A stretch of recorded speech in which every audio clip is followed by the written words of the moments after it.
সেই বিএনপি ওই একই দিনের একটা ভোটকে মানবে, আরেকটা ভোটকে মানবে না। এটা একটা অত্যন্ত দুঃখজনক এবং বেঈমানি চরিত্র।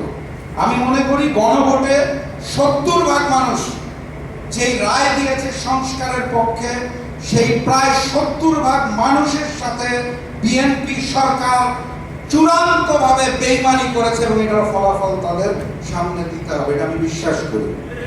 সম্মানিত উপস্থিতি, একটা সরকারের স্বৈরাচার হওয়ার জন্য এবং ফ্যাসিস্ট হওয়ার জন্য যে সকল চরিত্র প্রয়োজন হয়, সকল চরিত্র বিএনপি গত কিছুদিনের মধ্যে দেখিয়ে দিয়েছে। অধ্যাদেশ বাতিলের কথা আপনারা জানেন, শিশির মনির ভাই অত্যন্ত সুন্দরভাবে বলেছেন। আমি ওটা নিয়ে আর বিস্তারিত আলোচনা করব না, সময়ের সংক্ষেপ।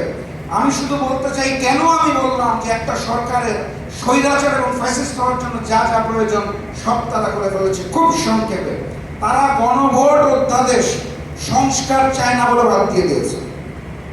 তারা আবারও আয়না ঘরের জন্ম দিতে চায় বলে মানবাধিকার কমিশন অধ্যাদেশ বাদ দিয়ে দিয়েছে।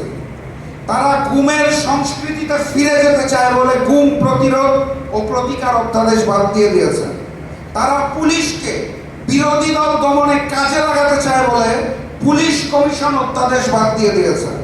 তারা নিজেরা ওই বিগত ফ্যাসিস্টের মতো দুর্নীতি করতে চায় বলে দুর্নীতি দমন কমিশন অধ্যাদেশ বাদ দিয়ে দিয়েছে।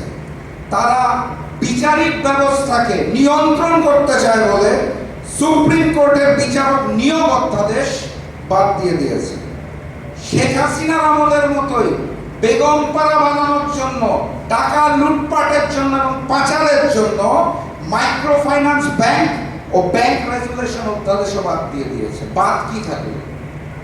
আগের স্বৈরাচার, আগের ফ্যাসিস্ট ভারতের পক্ষ থেকে তার পক্ষে বলার একটা সুযোগ আছে, কারণ 31 দফায় বিএনপি বলেছে সংবিধান সংস্কার কমিশন, আর আমরা যেটা দেখতে পাচ্ছি সেটা হচ্ছে সংবিধান সংস্কার পরিষদ।